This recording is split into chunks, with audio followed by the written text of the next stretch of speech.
Is this a first date? I'm kind of nervous. Whoa. We're just recording a podcast here.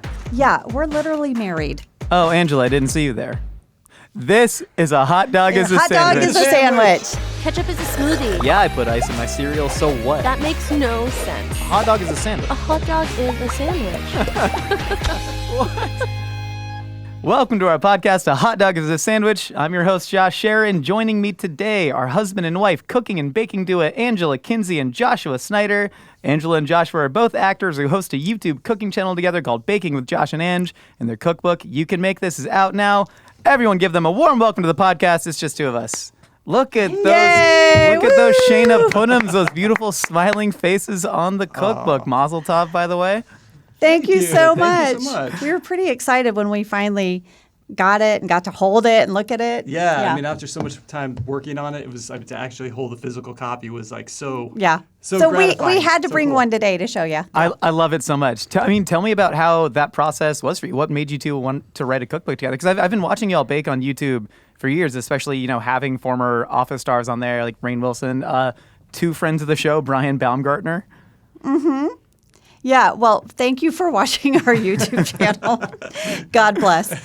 Very mom and pop. Just, very much us kind of throwing things up in the kitchen. trying to figure out how to work a camera and a microphone. Audio, sound and video ourselves. Yeah. Josh just was always making stuff for us and the kids, and he's just a natural in the kitchen. And I really always say the kitchen is the heart of our home, and we were a blended family. It's very much how all of our early family memories were. And I just said to him, I was like, babe, you're really good at this. You should have like do it on YouTube, bake for people, share your gift. Well, that's very sweet. And Very then he sweet. was like, I'm not doing this without you. And I was like, all right, I taste things and I chat. Yeah, I grew up in the kitchen with my grandma and my mom. So I was always in the kitchen helping with recipes and things. So I was very comfortable in the kitchen. But Yeah, Josh is the only boy in a house full of sisters. And so he was they always put him to work. Yeah. And I was the youngest. I have three older sisters, and they kind of shooed me out of the kitchen.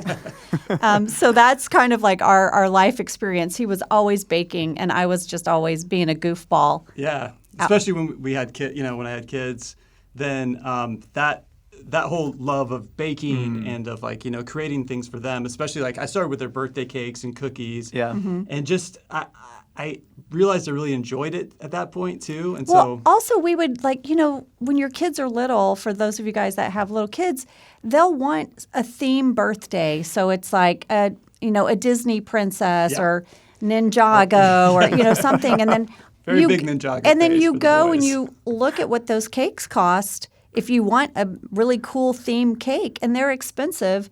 And Josh is just kind of a roll up your sleeves kind of guy, and he's like, I think I can do it. And I'm like, seriously? You can make a Minecraft cake? Really? I feel like Minecraft cake, at least Minecraft tends to deal in squares. Which Squares, yeah. True. I had to Google what a Ninjago was. I'm officially old and out of touch with the kids. I don't have kids of my own yet. Did you ever successfully make a Ninjago cake? Yes, I did. Yes, Yeah. it was.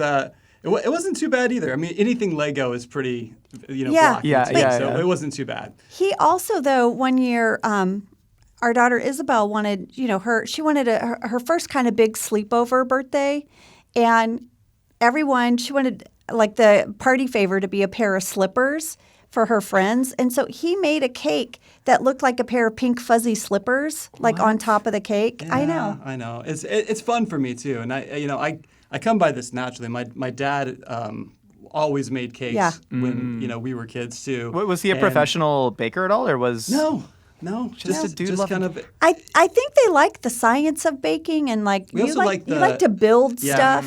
We also like completing the project too. Yeah, I like you love being a able project. to reverse engineer things and try and figure out things work, and then to finish it, and Yeah. Yeah. That's so And I interesting. love to taste things. And you need the two. Like, you can't cook something without a taste tester and without somebody Yep. who's incredibly gracious. So both of you have Exactly. equally important roles. in the kitchen, and then somebody to figure out the video and audio, but that's a whole separate issue. I Oh wish. my goodness. Yeah. I wish that'd be helpful. I mean, I love so much about that story is that cooking, it's so cliche at this point, but like, especially as I've gotten older and I guess I've gotten more sappier and cliche as a person, is like understanding that it really is about love. It's like showing somebody that you care enough to put in that effort to make the fuzzy slippers too. I imagine you had one of those really like needlepoint piping bags, piping individual hairs on top of it. Like it's that effort that goes into cooking that shows somebody like, hey, I've listened to you, I care about you, I know what you want. And it sounds like those stories are kind of littered all throughout your lives and the cookbook. Absolutely. Yeah. I mean, this is definitely, I know for me personally, it's like, it's the way I show love to people, you know, and just making dinner at night for the whole family, you know, that's a way for me to kind of show them that I care. Yeah. Yeah. Well, today we are talking about a little bit of love, but also the snafus in where that love can go wrong. Because we want to talk about the worst first date foods. Because I understand that cooking and eating, because you come from blended families and, you know, got kids running around, it's hard to actually sneak out and go on the proper date night. But you talk about in the book, you know, cooking for each other as a nice date. Did you ever have anything go wrong in those moments? I mean, you know, that soup I made Josh, I made him this. I found out he likes soup. The man loves soup. Oh my goodness. It's soup season too, so I'm like, I'm so It's- excited. Did you know soup has a season? Well, I'll tell you what, because I made my first soup of the season yesterday, and I went, it's soup season. And then my wife rightly pointed out, it's 98 degrees outside. And I said, okay, but on the calendar, it's soup season. Yeah, This it's is- like you got to you kind guys of might end up being best your friends. life a little Yeah, Southern bit. California is different. Soup season, you get like a month and a half. I know. But when we were dating, I was like, well, I mean, if I'm going to, you know, give him the Razzle Dazzle recipe, it's got to be a soup recipe. I hope you So looked at yourself in the mirror and said, come on, Ange, give him the old razzle dazzle of soup. She's Razzle Dazzle. But I did. I made him this big pot of soup. And there wasn't a snafu that day, but if he could have seen my kitchen, which he didn't because I brought him the pot of soup, and it was like, I mean, disaster, chaos, things everywhere. I don't know how he makes a recipe in the kitchen look so neat. He like cleans as he goes, which is amazing. I'm pretty particular about how I know. I like to do things. I get everything ready beforehand, you know, kind of that mise en place, you know, like have everything ready to go.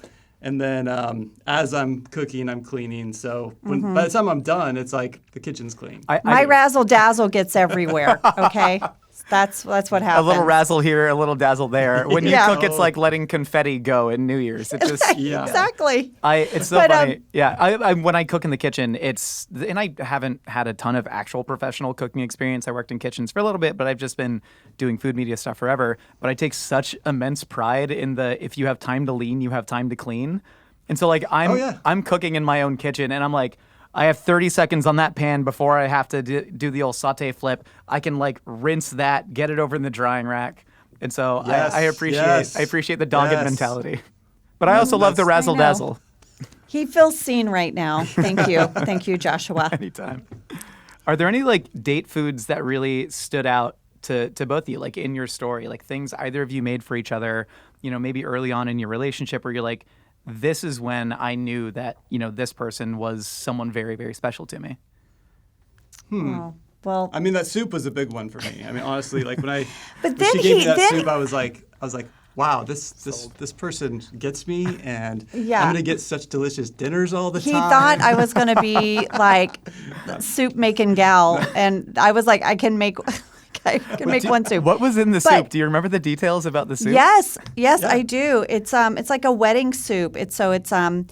You have minced like chicken meatballs that you make, and you roll them in like bread crust, you know, and then you have onions and tomato and spinach. Kale that you saute, and then you add in some red wine and some chicken broth, and you just kind of let that all cook. And beans. He loves beans. I do love beans, and it's so funny because no one in my family likes beans. Oh, Like funny. me and the kids. Like no We're one not big else. bean And people. So I have to like Yeah.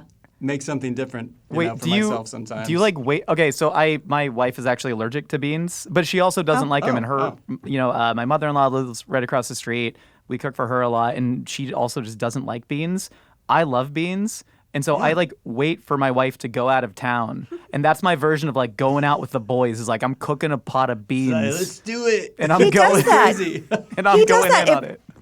if I have like, oh, hey, babe, I have to work late, and he's like, oh, great. He makes his he has this I don't know what you call that, your burrito mix, and he's dumping all kinds of beans in it. Well, that's the thing is when I make the turkey burritos for the family, I have to leave out the beans. I'm very, or make them on the side, which is not as good. But when, everyone's gone, it's just me. He goes bean black crazy. Beans, loading it up. Yeah. Josh, I think you and I are living parallel lives to each other. I know. Maybe. I have my Julia's going out of town beans in the cupboard. And I have them earmarked for, I think she's That's so leaving funny, for New York in me 4 too. days. And I'm going to go buy some flour tortillas. And That's awesome. Yeah. That's so funny. And Josh, I think one of the times when my heart just kind of melted was I watched him work so hard on this cake, not even for us, it was for a friend's daughter. And they reached out and they said, and they were definitely on a tight budget that year. And they wanted Elsa, from Frozen cake. And he made this cake with a staircase, the ice staircase that Elsa comes down when she sings her song. And he made this cake, and he took so much time to figure out how to build it. And I saw what it meant to that little girl and what it meant to the parents. And I was like, oh my gosh, this person is just got such a good heart. And okay, I'll make you soup for the rest of my life. The Italian wedding soup, to be clear, that is a much more involved soup than I thought it was going to be. So I see how the Razzle Dazzle spread across the room on the everywhere. soup. Yeah. Yes. It really is. It's a lot of prep. A lot of prep. I don't know. I didn't know what I was taking on, but it's still something now. When you're really proud when you can make a recipe without the recipe? Yeah. When you can make a dish, and I can make that without the recipe, and I'm like, yes. That's so awesome. Yeah, my wife, when she and I started dating, Josh, I don't know if you've found this, but especially as a man, it's less expected for you to cook. So when you can demonstrate that, to me, it's always been I have the ultimate ace in a hole right here, and even in college, I would invite girls over and I would cook way too pretentious meals that they were not impressed by at all. But inside my own head, I was just like, you're killing it right now, man. She's going to love the lamb chops with polenta and mushroom fricassee on a Friday night. But when my wife and I started dating, she was sick early on, and she talked about how she loved chicken tortilla soup.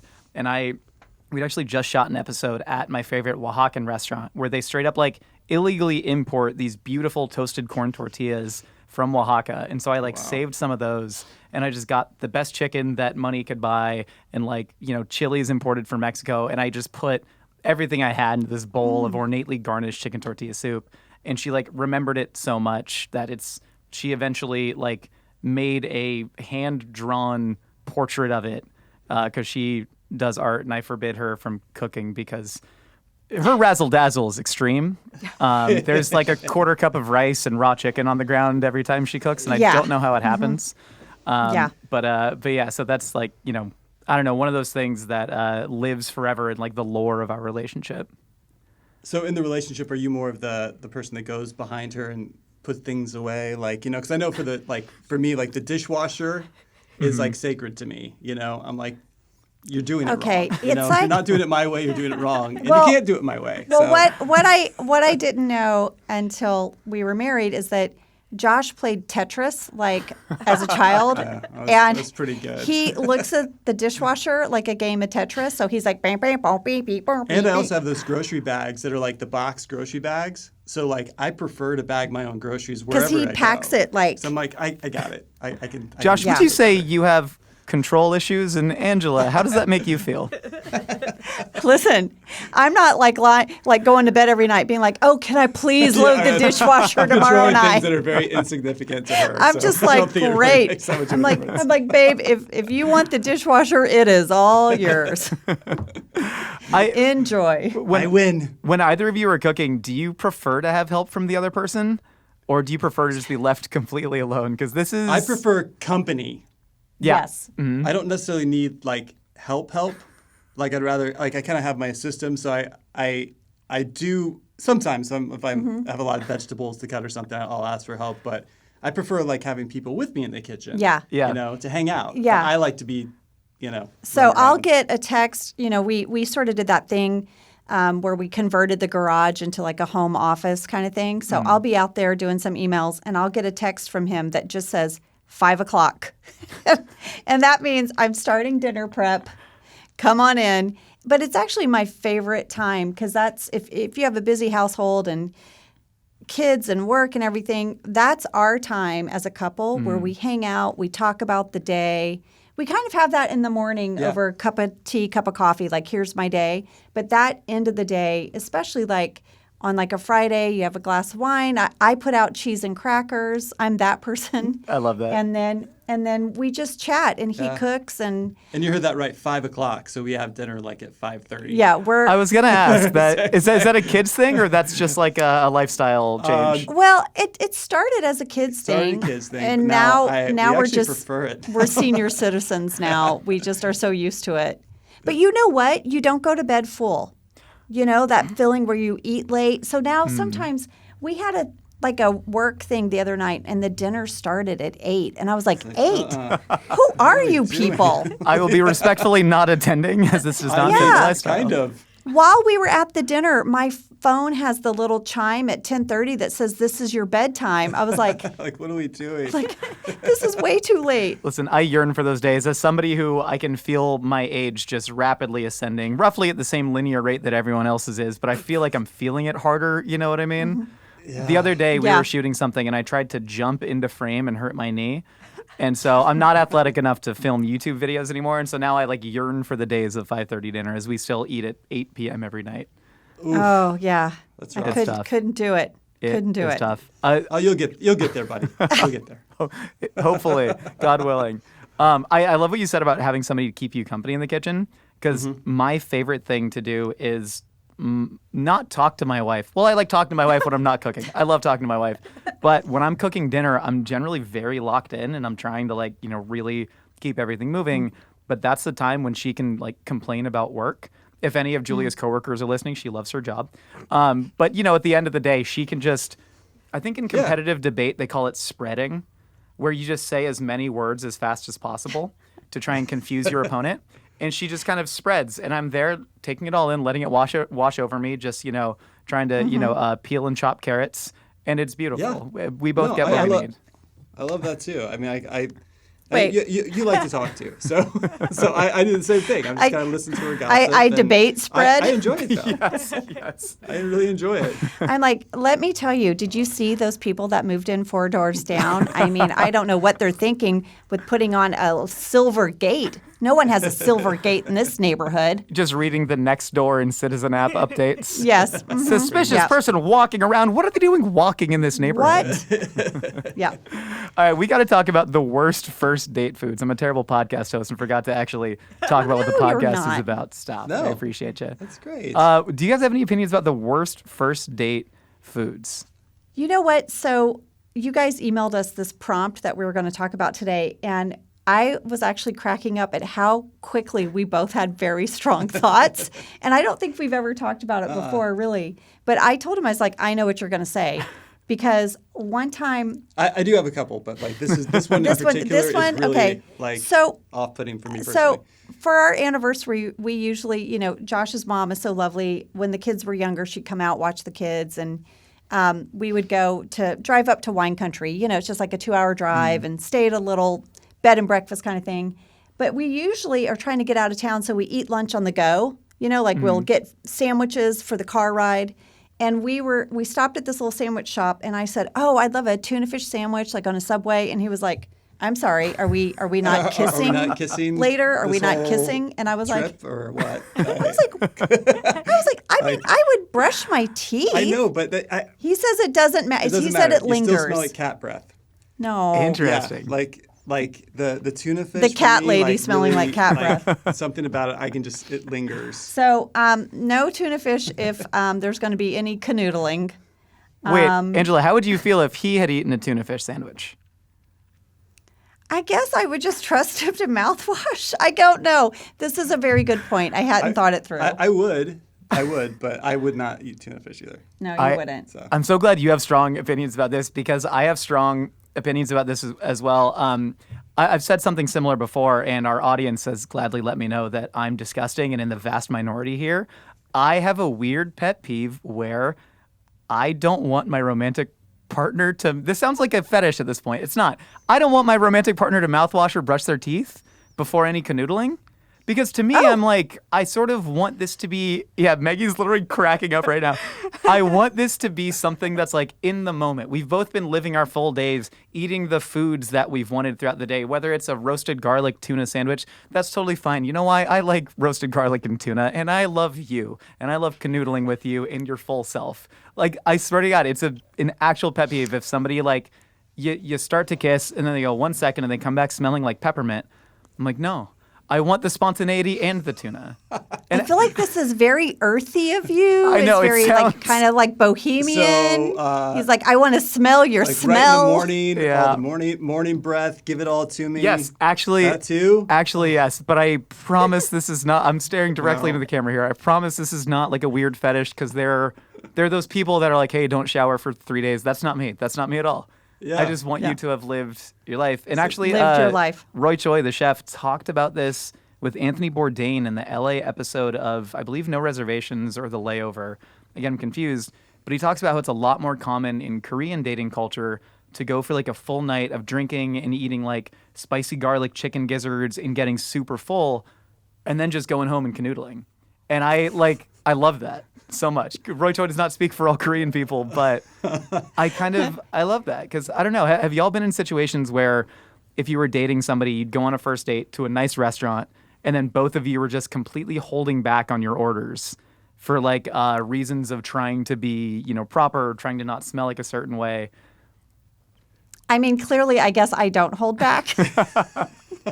I just order what I want. I mean, sure, yeah, I think so. I mean, I think I would not You're very eat certain things. like Brussels sprouts or something that's going to be really gassy. Yep. You know, I don't know. I just don't like the way I feel. You know, I love them, but I don't like the way I just like feel. You're after I bloating. You're eat bloating them. through the nice shirt that you wore. The Yeah, buttons are if starting I'm by to stretch. myself, I'm fine. You know, Yeah. I'll be good. But like I feel awkward. No Brussels sprouts. As far as like, I don't really care about the food, but I am a little clumsy. So depending on what I'm wearing, if what I have to eat has several moving parts, if there's a tiny fork and I have to pick something out or take legs off something or like have different utensils, I might end up wearing it. It's part of the Razzle Dazzle. That it happens on myself. I think you should just wear the plain white shirt and then just go to town, and then it's almost like a Jackson Pollock painting. Exactly. Again, I guess that's Exactly. very crunchy and earthy of me as well. No, wear the Chinese hot pot all Yeah, across. wear it all. Yeah. Get it in our bed. It's gonna be so awesome to be. I mentioned, no, I'm not going to bring up my ex again. But I was in like a 6-year relationship from like 21 to like 27. And so I had never dated in like the adult dating world, like since college. And suddenly I was thrust into it and I was like, I don't really know how to do this. But I decided very early on that going to a restaurant, food is such a big part of my life. And so are restaurants, that I wasn't going to hold anything back, because at this point, I'm trying to find a person that wants to be with me for me Your and all true of my self. Yeah. all of my disgusting habits. And so I like to call the first date a stress test, where it's like, hey, we're going to get crab legs. You're going to see how this is going to go. We're eating like Korean, again with the Korean, fermented chili crab. You know, I need to see how you react to this, because this is going to be a big part of our lives. And I did have one person I went on a date with go, oh, so food is like your thing? And I went, like, get out, I'll pay. Just, we don't have to finish this. We can stop. It's over. It's over. Yeah. I'm an adventurous eater. I mean, I grew up in Indonesia, and I was really excited. We went back there with our kids last summer, and they were like trying foods that aren't, normally in our diet, and they did great. They did. Yeah. I mean, there's a few times we went to like some street food that we had the prawn on a stick. with the legs on the stick In and Singapore. stuff. awesome. That And was so they good, were though. little- It was so good. I'm just like picking it Yeah, apart. she's Yeah. like, I had no idea you grew up in Indonesia until I read it in the book. When did you move to the U.S.? When I was 14. That's so like a proper upbringing, yeah. Yeah. Yeah. Yeah. So I moved to Jakarta when I was 2. And so that's my whole childhood is Southeast Asia. Do you ever like cook Southeast Asian food? Yes, actually. So when we went there, I was telling the kids a few of the dishes I sort of grew up on, and one of them was nasi goreng, which it means fried rice, right? And we just had it all the time. And when we went there, they loved it, absolutely loved it. And when we got back home, Josh was like, "I think I can make this." But we didn't have, I don't know, you didn't have like all like a wok so you made it on a sheet pan. Yeah, well, I just made a sheet pan because I love sheet pan. He loves anything on a sheet pan. I do have a wok. You just don't. Oh, we do? It's not anywhere you would You find know what? it. Here's the thing. Keep it hidden from her. I do have it. If it's up high, I'm not going to see I have it. lots of things you don't know about. He's a lot taller than me, and everything is up high. So I'm just like, I guess that's in the I don't know place. Yeah, my secret beans are literally up. Yeah, exactly. Yeah. But he made this fried rice on a sheet pan, and it's so good, and the kids love it. Yeah. Yeah. It was good. And they ate nasi goreng probably every meal. It was When we not were, breakfast, but in Indonesia, they loved I it. loved it. I do think nasi goreng is like the world's best fried rice. Like we actually did an episode where we cooked fried rice from all around the world, and like Indonesian food, it's the fourth largest country on earth, and we have so little of it in LA. Which, I always think of LA as you can travel the entire globe within the city. I know. But there's not that much.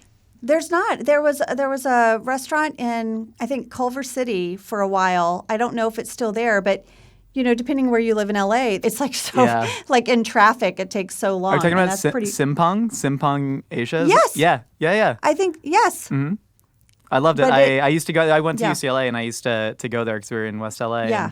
And then I ended up on my 30th birthday having it in Venice, and frankly, I don't advocate binge drinking, but I was too drunk to read, and the font on the menu at Simpang is very ornate, and a lot of the Indonesian foods wasn't super familiar with, and so I just told the chef to quote "fuck me up," and it was just one of the best meals of my life.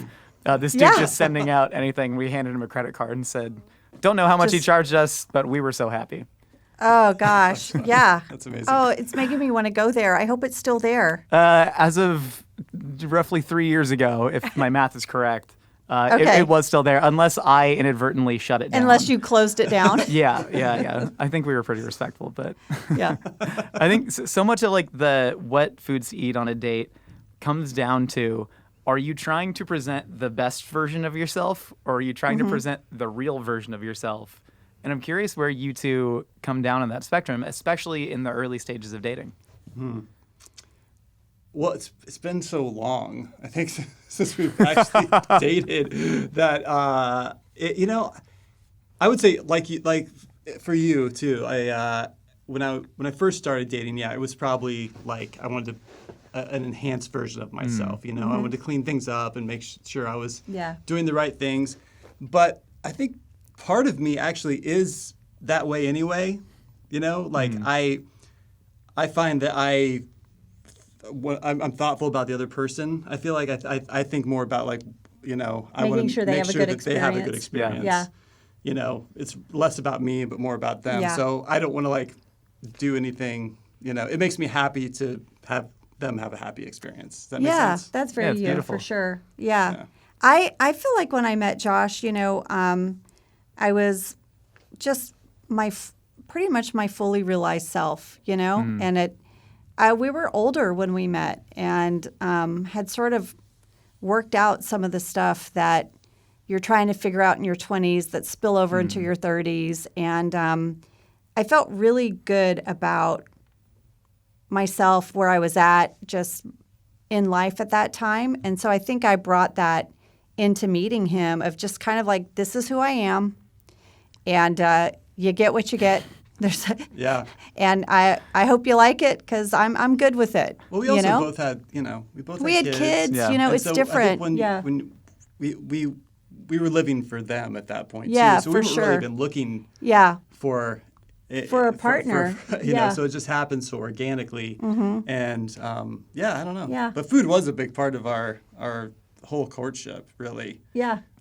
Just because our kids went to preschool together, so I'd be constantly bringing stuff over. treats and Yeah. things, and she'd bring me soup once, and that was And I think too, just when you're dating and you have kids, a lot of our dates just were in our kitchen because we couldn't go out, so we would just be hanging out in the kitchen together, and it's no surprise to me that that's where we still reconnect after all these years. Yeah.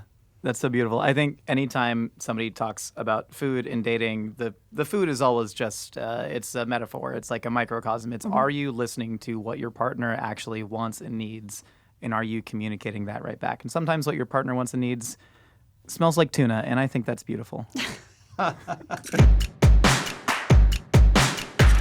Fall is the perfect season to invest in yourself. And what better way than learning a new language? Whether you're planning a trip, craving a new challenge, or just looking to make the most of cozy nights in, Rosetta Stone makes it simple to turn just a few minutes a day into real progress. Rosetta Stone has been the trusted leader in language learning for over 30 years. Their immersive, intuitive method helps you naturally absorb and retain your new language with lessons available on desktop or mobile so you can learn anytime, anywhere. I love how approachable the lessons are.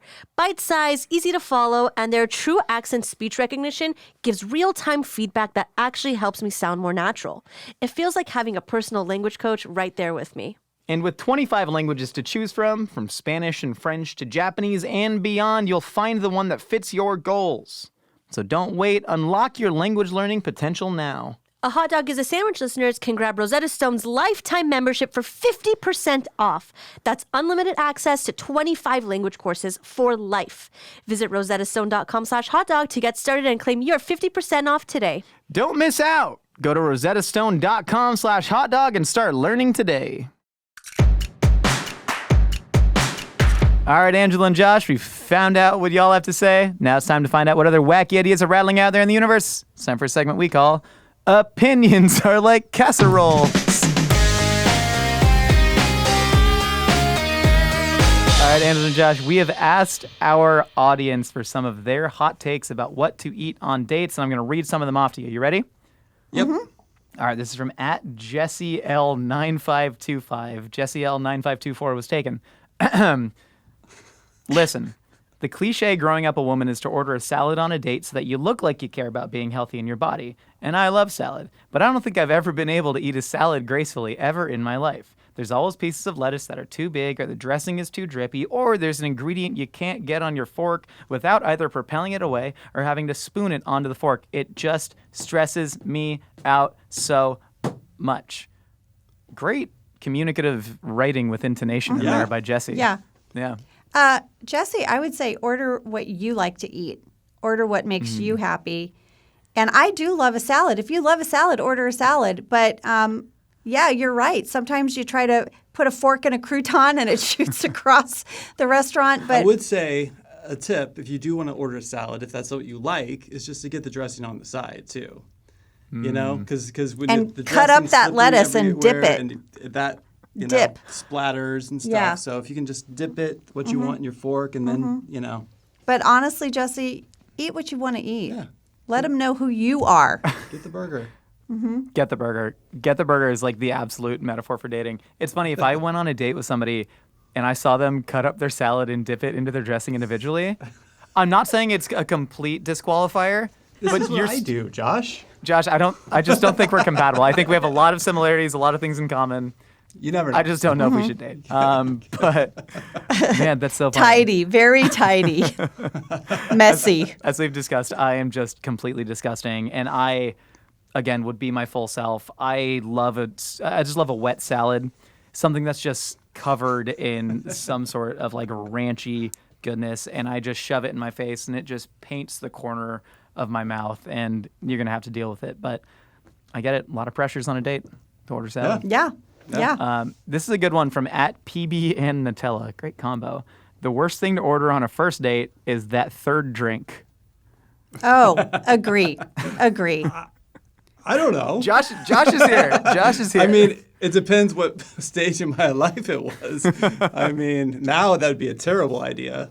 You just get tired. I just get tired. just get tired. Fall asleep. But, Yeah. I don't know. Sometimes, It depends where you're at, you know? Yeah. Because I think the first date can be a little nerve-wracking, you know? And so sometimes it takes a few to loosen up, depending on your tolerance. Also, I guess. 3 drinks is very different for some people versus others. True.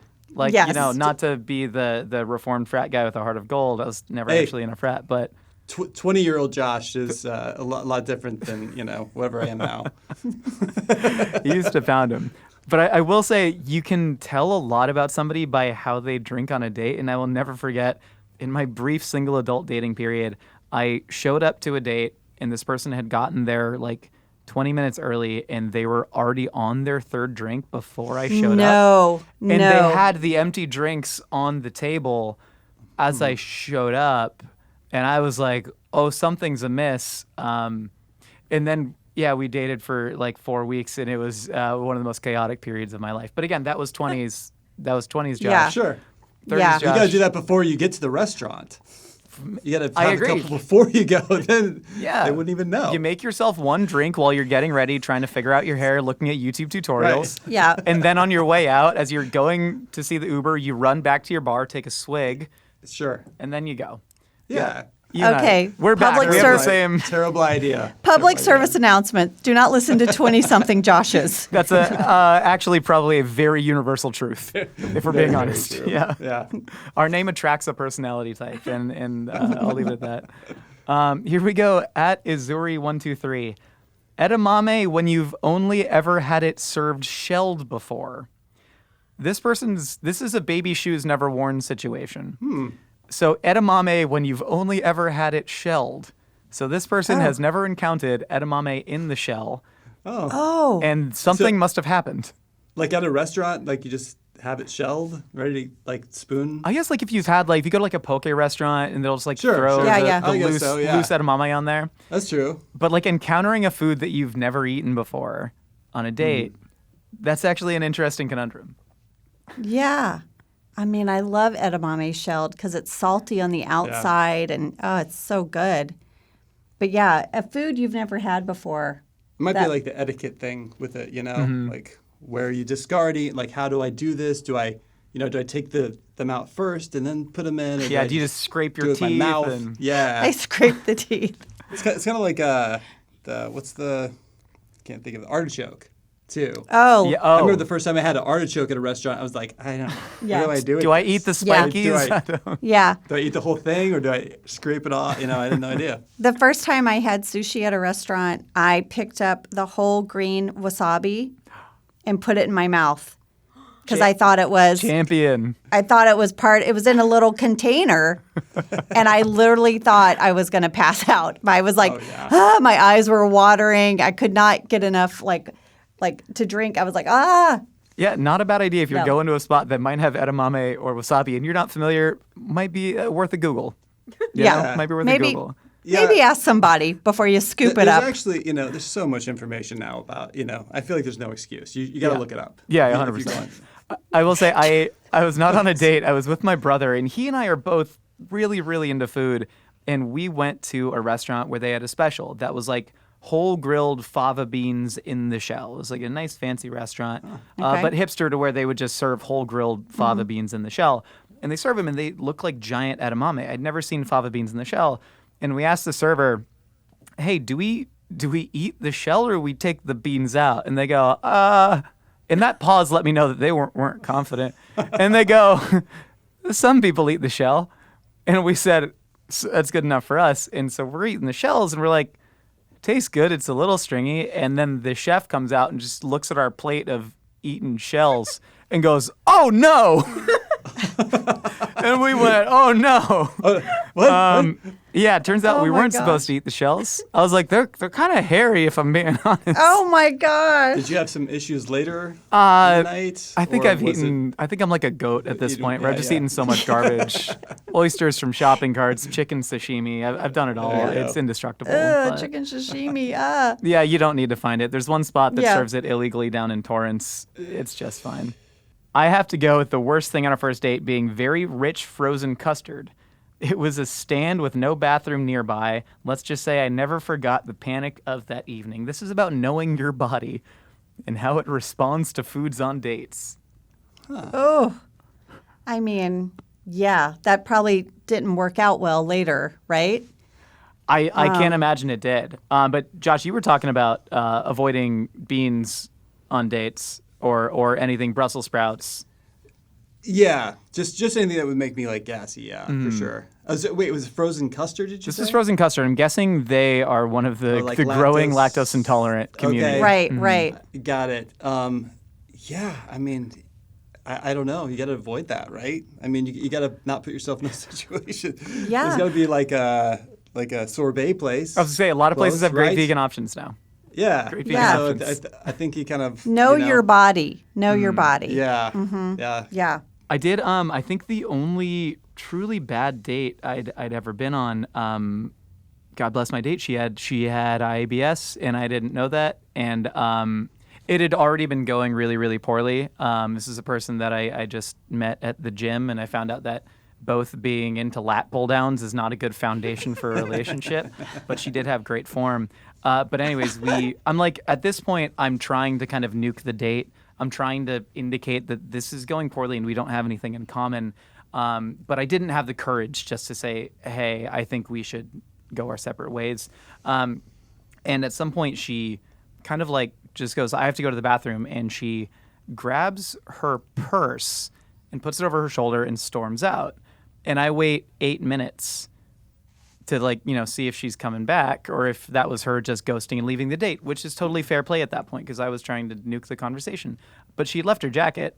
And so 8 minutes had passed. And so I grab her jacket and I walk it up to the host stand to say, hey, my date left but forgot her jacket. If she comes back, this is what she looked like. But as I'm taking her jacket up to the host stand, she walks out of the bathroom now 10 and a half minutes later because I did put my timer on, which I guess says more about me than this person. And then she goes, are you trying to steal my jacket? And I said, were you pooping on the date? What's going on? I'm very confused.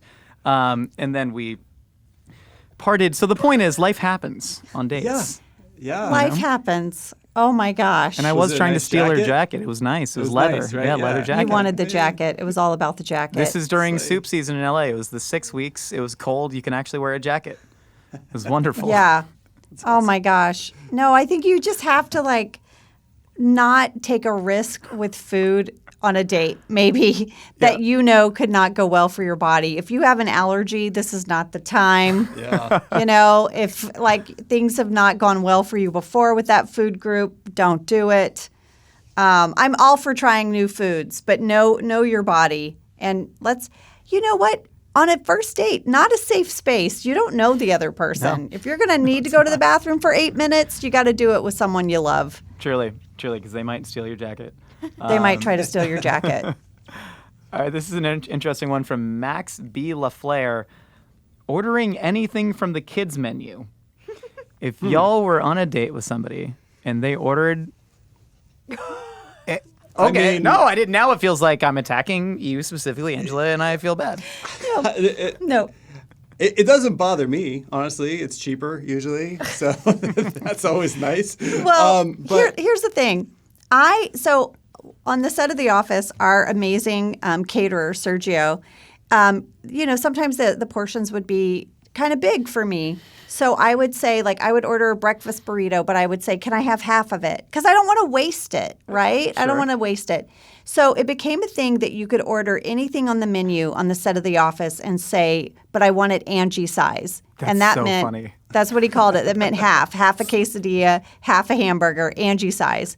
So I tend to I'm not a big person, so I like the smaller burgers and the smaller and sometimes the kids menu has, it's like the same thing. yeah. Like, I don't except do it's it just- all the time, No, Josh, she doesn't. but She doesn't. You definitely don't at need to a just- burger. Y'all are married. And both of you seem to have, great communication about this. But you go out with a dinner of 5 to a restaurant, Mm-hmm. and the kids are off the kids menu, and my wife is. I'm like, this is not bad. I'm not always. pretty- I'm not always I on know, the kids but menu.